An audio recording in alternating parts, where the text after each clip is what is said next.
Oi, queridos. Aqui é a professora Renata e eu estou hoje abrindo uma ligação com vocês para que possamos nos comunicar, mesmo nesses tempos difíceis. Para mim não é fácil porque a minha primeira vontade era dar uma batidinha na porta de vocês, depois, como faço de costume, esperar 2, 3 minutinhos lá fora e depois sim entrar e falar bom dia, turma. Mas nós estamos mais separados do que habitualmente. A escola, a sala, a 301, a 302, que já eram espaços que eu chamava de meus, que eu considerava meu lugar, não estão podendo ser ocupados. Então, nesse momento, nós vamos fazer do nosso tempo, do nosso encontro, um encontro atemporal. Isso é possível, Renata? É. É possível a gente se encontrar não só a partir de um celular, de um computador, das tecnologias, mas o primeiro encontro que nós temos que montar dentro desse momento difícil é um encontro de interesses. E eu decidi ter como interesse primordial na minha vida, mesmo em tempos muito difíceis, me ligar, me comunicar, estar presente e ter a companhia, mesmo que por pouco tempo, das pessoas que eu gosto muito. E eu gosto muito de vocês. E antes de começar a falar do nosso conteúdo propriamente dito, eu quero lembrar do que eu falei com vocês na nossa primeira aula. Na nossa primeira aula, eu disse para vocês que eu sou movida por duas paixões. Uma paixão é de maneira clara, por excelência, a minha família. A minha família é o maior motor da minha vida. Mas existe um segundo motor, uma segunda força que me move, que sempre me moveu, que me trouxe até aqui. A segunda paixão da minha vida é minha sala de aula.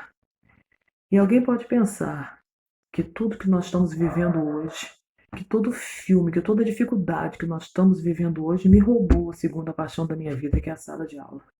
E não, porque a educação para mim começa no espírito. Ela é atemporal. E em um tempo atemporal e no espírito, eu posso encontrar com você. Eu posso estar aqui, você pode estar aí no seu lugar, nós podemos estar de quarentena, eu posso lembrar que você não saia de casa e que mesmo assim você fique comigo. Então o que eu estou pedindo para você hoje, meu aluno da 301, da 302, é que você fique comigo, que você possa pegar na minha mão nesse tempo difícil e que eu possa sussurrar no seu ouvido, lembrar que o seu sonho não pode terminar. Lembrar que nós somos movidos por grandes vontades.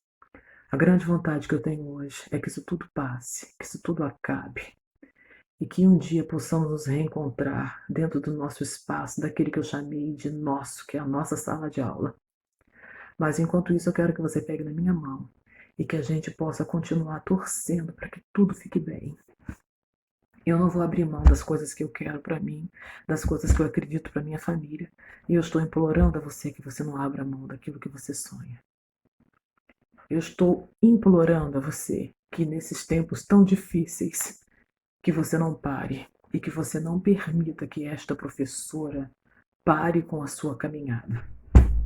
Eu estou hoje me propondo a falar de história e eu vou falar de história, seja lá de onde for, por que mecanismo for.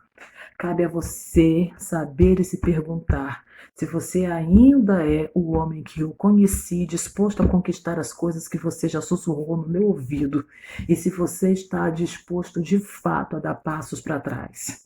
Eu vou correr, vou avançar, mesmo em tempos difíceis, porque eu preciso lutar pelo que acredito, pelos meus filhos e pela vida e o presente que a vida sempre colocou na minha frente. Os meus alunos. Eu vou falar para vocês sobre a América Portuguesa, porque a América Portuguesa é um assunto que me dá intimidade. A América Portuguesa me lembra coisa de casa. Eu sou brasileira, eu sou americana. Eu sou mulher oriunda de território que foi colônia.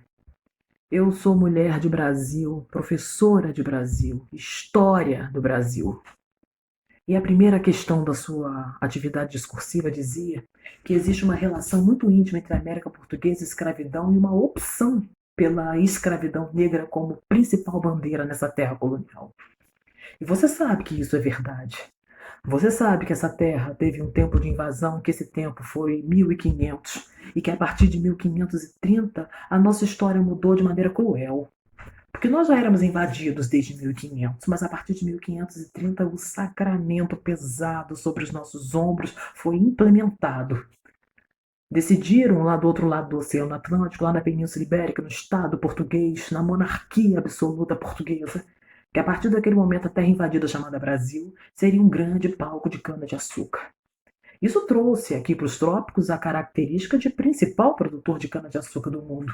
E isso tinha que me deixar lisonjeada, mas não me deixa lisonjeada. Não me deixa em nenhum momento confortável. O título de maior produção de cana-de-açúcar não recaiu sobre um país, mas recaiu sobre um território que foi chamado de colônia. Colônia não nascia para mandar, para discutir, colônia nascia para obedecer. Então nós tivemos sim o título de maior produção de cana-de-açúcar do mundo, foi implantada aqui uma empresa com ares escravocratas, mas isso não foi escolha nossa. Portugal decidiu que iria ganhar muito dinheiro no Brasil, principalmente tomou essa decisão quando os negócios que ele tinha além do umbigo do Brasil entraram em processo de decadência. Portugal não dava total atenção para o Brasil, a atenção de Portugal estava na maior parte do tempo voltada para o Oriente, não para o Ocidente, para as especiarias e não para essa terra chamada Brasília, que plantava para o Brasil. Só que diante da decadência do comércio das Índias, o Brasil virou a primeira opção do Estado português. E como primeira opção, o Brasil precisava dar lucro, não poderia ser plantado aqui qualquer coisa. Tinha que ser um produto interessante que a Europa já conhecesse e que fosse capaz de pagar muito caro por isso. Mas para abastecer a Europa era preciso que se plantasse em grandes quantidades. A cana-de-açúcar foi o produto escolhido, o latifúndio foi o modo produtivo escolhido e a mão de obra escrava foi de maneira infernal implantada no Brasil. O escravo do Brasil é um escravo que está dentro de um quadro de crueldade muito grande. Porque, ao contrário da época antiga, de Roma e de Grécia, aqui no Brasil a escravidão não era por dívida. Aqui no Brasil a escravidão não era porque você foi um derrotado de guerra. Aqui no Brasil a escravidão era porque você nasceu negro. Olhe isso, queridos. Em Roma e em Grécia você poderia ter conhecido a liberdade e você poderia se tornar um escravo. Isso era, na verdade, também uma situação de agonia, de angústia. Ser livre e saber que poderia dormir e não conseguir dar conta dos negócios e se tornar um escravo por ocasião de dívidas. Entrar em combate com outro povo, perder e ser feito escravo. Mas você poderia ter conhecido a liberdade, em determinado momento ela era arrancada de você. Agora, a escravidão que foi implantada no Brasil, ela tinha como um dos grandes pilares a negritude. E você era escravo porque você nasceu. Você era escravo porque você foi feito de pele negra. Você era escravo porque você era preto. Entenda isso, e essa escravidão, ela significou mãos e pés da colônia Brasil. Essa escravidão demarcou a nossa história. E por que o negro, que o africano fora escolhido no século XVI para ser fundamentado como a principal mão de obra a ser executada nessa colônia Brasil? Porque você estava lidando com uma fortuna, com uma empresa que iria representar uma das maiores produções do mundo. A mão de obra aqui não poderia dar errado, a experiência era também um vínculo que teria que ser exaltado. E o negro inicial que veio para cá, ele já veio por muitas vezes de localidades onde a cana-de-açúcar já era plantada lá na sua terra na África. Já havia uma experiência pré-existente. Não é porque ele era forte, não é porque ele era de fato muito mais forte do que o branco, do que o europeu. É porque a experiência era uma coisa muito certa e porque a escravidão culturalmente lá já tinha se estabelecido e porque o Estado português, primeiro Estado de fato a invadir as águas do Atlântico, pioneiro das navegações, percebeu que poderia ganhar muito dinheiro com um artifício que era cultural, mas que não significava mercantilismo. Então os ibéricos, portugueses, mercantilistas usam de um costume existente em território africano e vão fazer o translado de uma cultura africana de escravidão para uma mão de obra mercantilista escravidão a ser desenvolvida na América. Um outro ponto, queridos, é que nem toda a América trabalhou desta maneira. A América espanhola se organizou de maneira diferente.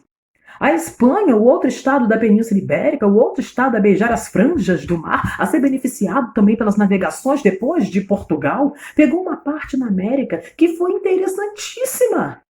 O que tinha na Espanha que fez a Espanha posterior dominar o mundo? Aqui tinha ouro. A Espanha ficou com uma terra na América que tinha ouro, que tinha prata, que tinha metais preciosos, que tinha a característica mais importante do plano econômico chamado mercantilismo, o metalismo. Só que a Espanha pensou de maneira diferenciada. Se nós temos aqui na nossa América muito ouro e muita prata, se nós fomos beneficiados pelo Tratado de Tordesilhas, se nós fomos abençoados pela Igreja Católica, se a Igreja se uniu ao Estado espanhol no domínio dessa terra, lá pelos cantos da América, mas que tem tanto ouro e tanta prata, que tipo de mão de obra eu tenho que implantar nesse território? Não foi o negro. A Espanha não elegeu o negro como uma mão de obra principal na sua parte da América. A escravidão de pele preta não foi a escravidão principal nessa parte da terra. Aqui você privilegiou a mão de obra chamada mita. E você desgraçou o nativo indígena. Porque o índio foi o ator principal no palco produtivo da América que tinha metal precioso. O índio foi a mão de obra principal. Até existia negro escravo na América Espanhola, mas ele estava em uma proporção menor. Ele estava em áreas que plantavam cana-de-açúcar, e a cana-de-açúcar dava dinheiro, mas na América Espanhola ela não era atividade ela era atividade secundária. Então tinha escravo negro na América Espanhola? Tinha. Ele era a mão de obra principal? Não. Plantava-se cana-de-açúcar na América Espanhola? Sim. E essa era a atividade principal? Não. Qual era a atividade principal? O que movia os olhares, o que fazia os olhos brilhar? Era o ouro, era a prata. E quem conhece mais a América Espanhola do que o índio? Quem conhecia mais do que o nativo? Quem conhecia mais do que o umbigo que tinha sido enterrado naquela terra do que o índio? Ele era o próprio mapa da América Espanhola.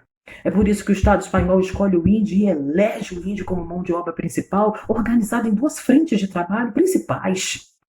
A primeira chama-se mita. O que é isso, professora Renata? Na mita, querido, quem te coloca como mão de obra não é um dono, não é um senhor, é o Estado da Espanha. É ele que te convoca, que por vezes te sorteia. É o Estado que entende que para desenvolver mineração, para ganhar muito dinheiro, precisa se organizar e ter estrutura, e que nessas obras se faz necessário, se faz mística a utilização do indígena. O indígena não é escravo, mas Renato ele trabalhava como se fosse, não importa. Em uma prova de vestibular ele não é escravo, porque ele não tem as três características primordiais. O que move um escravo negro é pau, pano e pancada. O escravo indígena, ele executa sua função em razão da convocação de um Estado e, por vezes, durante um ano, ele tem direito a um certo descanso. Esse descanso é mínimo, é raso, mas existe. E não existe descanso controlado na escravidão negra.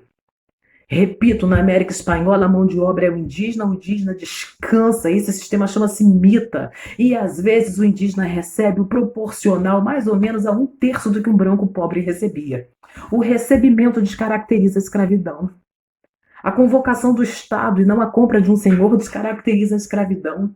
E esse sistema mita se diferencia da escravidão. O índio também era usado em outro sistema de trabalho conhecido como encomenda. Na encomenda ele não descansa.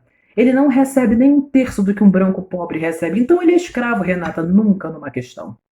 Mesmo não descansando, mesmo não recebendo absolutamente nada que um branco pobre receberia na América Espanhola, ele recebe algo que era condicionado como moeda. Ele recebe a palavra de Deus. A palavra de Deus era vista como moeda, era vista como pagamento santo. Neste caso, ele tem um senhor que não é comum. O senhor na encomenda trabalha não com o índio, mas com sua comunidade. Como ele consegue acesso? Como ele consegue autorização da Espanha? Ele é um bem relacionado, meus amores. Existem pessoas hoje bem relacionadas em todas as partes do mundo e que conseguem ser privilegiadas por conta disso. O dono dessas comunidades era um privilegiado, alguém que recebeu autorização do Estado espanhol para dominar comunidades e fazer essas comunidades trabalhar para ele, sem pagar um sequer de farelo de ouro, sem deixar descansar, mas pagando com cheque, com cartão de crédito. Qual era o cheque, o cartão de crédito? Era a catequese. A catequese era vista como moeda, como recebimento, e descaracterizava a escravidão. Então, na encomenda, o índio não é escravo, porque ele recebe o quê? A fé. O quê? O ensinamento religioso. Mas também você viu na terceira questão, ainda no período moderno, compreendendo o século XV, XVI e XVII, que para além de Portugal, para além da Espanha, havia um outro país que nós tínhamos muito e muito interesse de estudar nesta época, que era a Holanda. A Holanda não era um país qualquer, meu filho, no século XVI e XVII. A Holanda tinha uma companhia que reunia vários investidores, que nós chamamos de Companhia das Índias, que tinha, na verdade, uma ação importante no mercado internacional. A Holanda era credora, ela emprestava dinheiro. E para além de emprestar dinheiro, a Holanda emprestava dinheiro juntamente com uma mentalidade religiosa. Século XVI, XVII já existem outras religiões, querido. A Holanda é protestante. Muitos dos seus comerciantes são protestantes, deixaram de ser católicos e se tornaram calvinistas. Se tornaram presbiterianos iniciais. E em que sentido isso diferenciava os holandeses no mercado internacional? Eles tinham aptidão para o comércio, mas uma aptidão comercial, empresarial, que estava associado à moral cristã. Significa que o holandês se especializou em emprestar dinheiro, mas a cobrar juros menores, porque havia sobre seus ombros o olhar calvinista, o olhar do Deus, o olhar do protestantismo. Você pode emprestar, pode praticar a usura, pode ganhar dinheiro com posterior cobrança de juros, desde que haja com justiça. Essa fama do holandês tomou o mundo. Obviamente chegou no Estado português, que depois de ter investido muita grana nas navegações, na expansão, nas viagens para o Oriente, o combustível acabou. Na hora de implantar a empresa açucareira aqui no Brasil, a partir de 1530, nesse século XVI, o combustível lusitano acabou. Portugal precisou bater em uma porta e pegar capital emprestado, pedir, tomar chá, conversar, comer uma torrada, meter a mão nos ombros e perguntar: tem algum aí para me emprestar? A Holanda responde: tenho, mas eu tenho algumas condições para colocar na mesa. Quais foram essas condições? Eu empresto, sim, desde que... Esse desde que é sempre muito perigoso no território internacional. Tenhamos o privilégio de transportar essa cana-de-açúcar para a Europa. E desde que também possamos contar com o privilégio de vender a cana-de-açúcar produzida por portugueses no Brasil, na Europa, no mercado intra-europeu. Resume, Renata, resume, por favor. Portugal fez um acordo com a Holanda. A Holanda não precisou invadir, não precisou cuspir, não precisou brigar. É bem verdade que o Portugal não teve muita alternativa, mas bateu na porta da Holanda, a Holanda abriu, ela viabilizou a nossa empresa de cana-de-açúcar, mas exigiu: eu transporto, eu vendo e eu inicio o conhecimento do refino. E Portugal aceitou. E quando você aceita, você vai ter que contar com as consequências. Quando você aceita empréstimo nessa proporção, quando você faz negócios nessa proporção e o cara bate na sua porta tarde, você tem que deixar ele entrar e tem que servir pudim. O holandês foi privilegiado, foi quem mais ganhou com a produtividade da cana-de-açúcar nos 2 séculos que a açúcar do Brasil reinou no mundo. Portugal era dono da terra, mas quem tinha maiores privilégios aqui não eram os portugueses, eram os holandeses. E os holandeses fizeram um acordo e Portugal aceitou. Até que tem uma pedra no meu caminho tem uma pedra. Qual foi a pedra no caminho da Holanda? Portugal perdeu a autonomia sobre o seu território. É possível, Renata? Portugal foi um dos maiores países do mundo. Portugal foi líder na navegação, foi pioneiro, beijou as franjas do Oceano Atlântico, chegou em quase todos os continentes do mundo. Como assim Portugal perdeu a autonomia? Portugal passou a falar baixo. Alguém fez... E o português teve que falar baixo depois de ter sido o grande império do mundo. Portugal era uma monarquia, monarquia supõe rei, rei supõe trono e trono supõe hereditariedade. E o monarca de Portugal morreu. E quando da sua substituição, queridos, o herdeiro que tomou posse no trono não foi um português, mas era ibérico.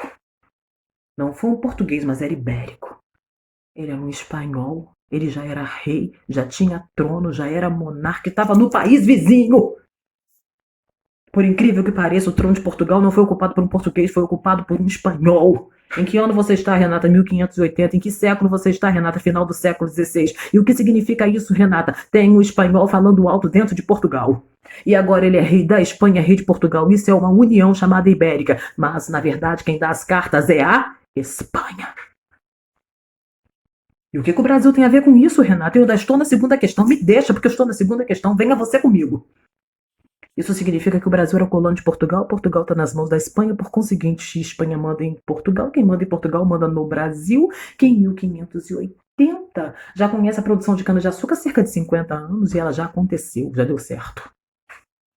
Mas o Estado espanhol, de início, nem tem essa preocupação. O que é importante para um rei naquela época? O tamanho de um rei é o tamanho do seu Estado. Se o rei espanhol tinha o tamanho do seu poder limitado à Espanha, ele agora é dono da Espanha e de Portugal. Ele é muito mais importante. Mas dentro de Portugal tem uma colônia chamada Brasil. Dentro do Brasil tem o Nordeste é o maior produtor de cana-de-açúcar. Mas o que mais incomoda a Espanha não é isso. É perceber que quem mais ganha dinheiro com a história da cana-de-açúcar no Brasil não são os portugueses, são os holandeses. Lembra do acordo feito?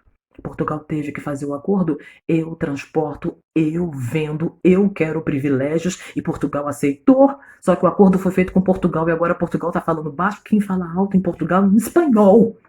E o espanhol tem a Holanda aqui, atravessada na garganta, na goela.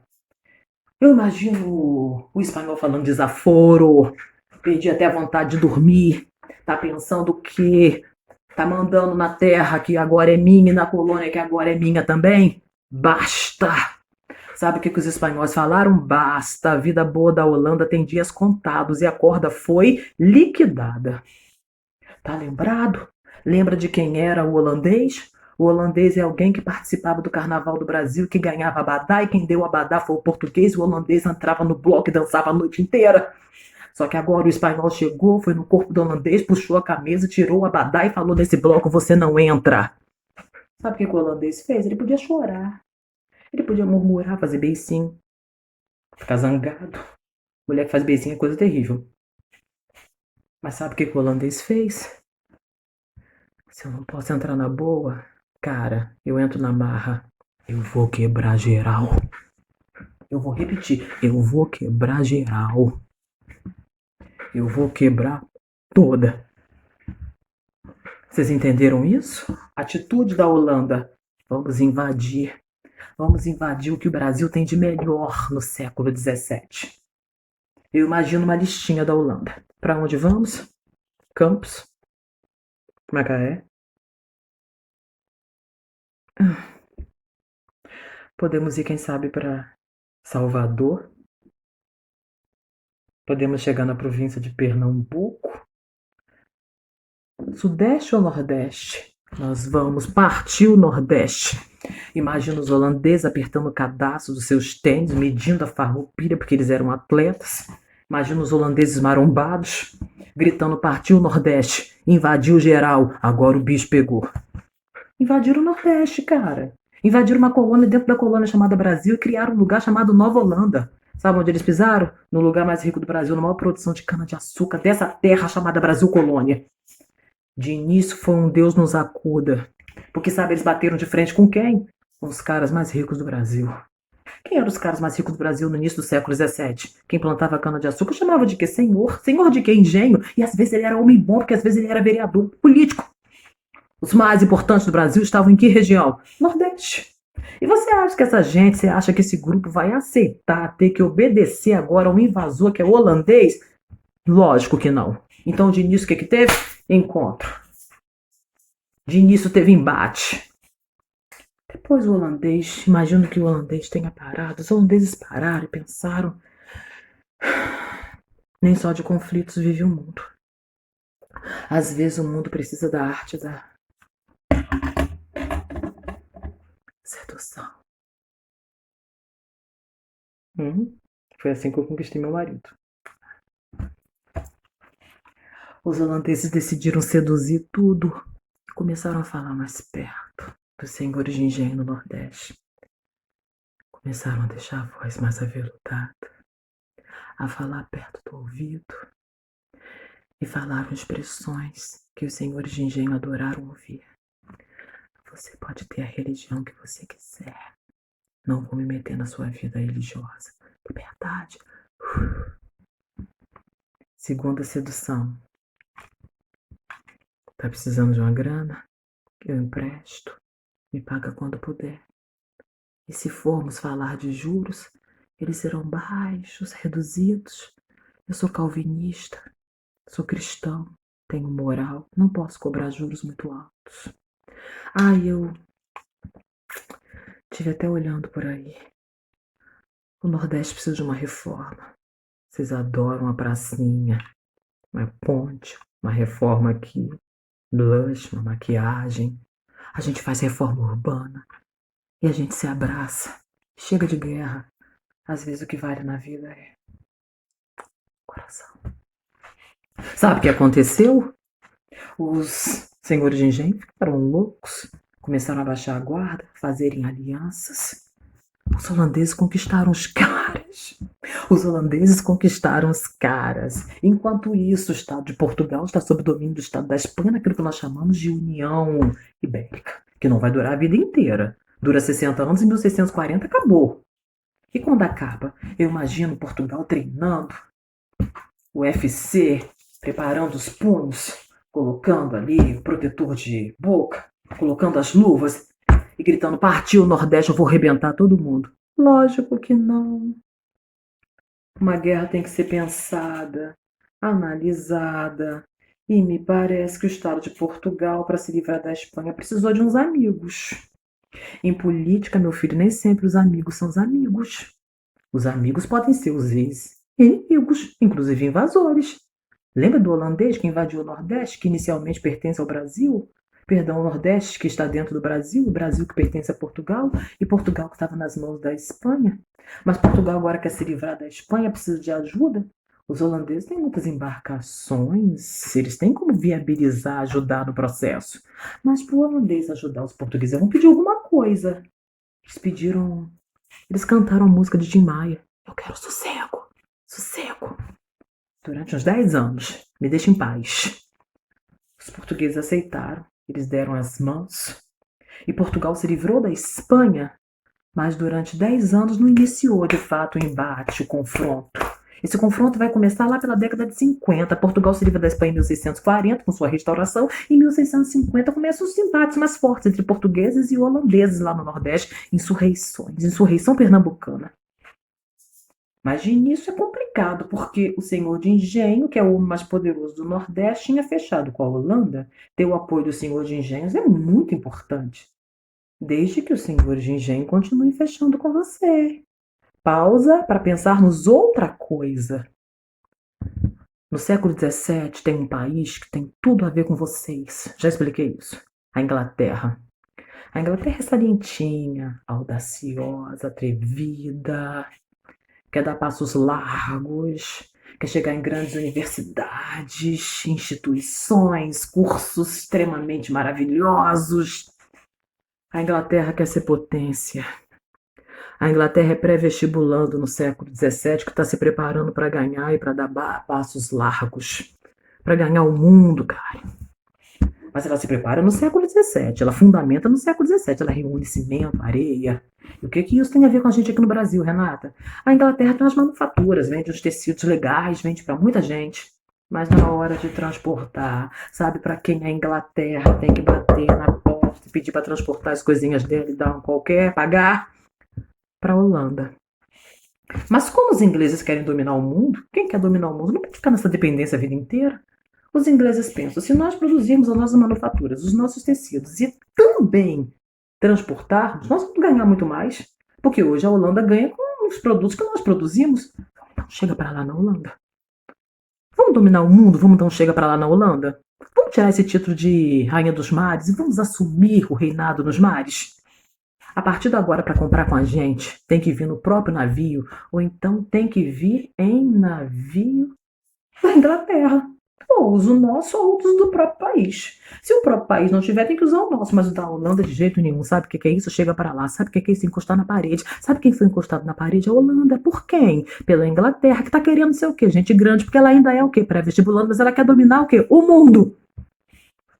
E ela documentou isso. Atos de navegação. O que é isso? Proibição. O que é isso? Chega para lá na Holanda. E a Holanda sente? Tiro no peito. A Holanda começa a perder grana. A companhia que representa os grandes interesses dos comerciantes holandeses começa a perder grana. A Companhia das Índias começa a perder dinheiro com a concorrência com a companhia que a Inglaterra criou. O que isso tem a ver com o Brasil, Renata? Lembra da Holanda, que tem a Companhia das Índias, que está levando chega para lá da Inglaterra, ela está perdendo dinheiro. Lembra do dinheiro que ela emprestou para os senhores de engenho no Nordeste, no Brasil? E falou, que várias são as coisas do coração? Não precisa me pagar agora, é tudo muito leve. Os senhores de engenho vão sofrer uma pressão dos holandeses, porque eles vão querer receber, eles vão cobrar a dívida. E geralmente quando você empresta, você é amigo, mas às vezes quando você cobra, você vira inimigo. Senhor de engenho passa a ficar zangado porque a dívida foi cobrada. E ele pensa, nessa insurreição pernambucana, década de 50, século XVII, eu fico ao lado de quem? De Portugal ou da Holanda? A Holanda começa a me cobrar uma dívida que eu tenho. E Portugal diz que vai expulsar os holandeses. Decidi.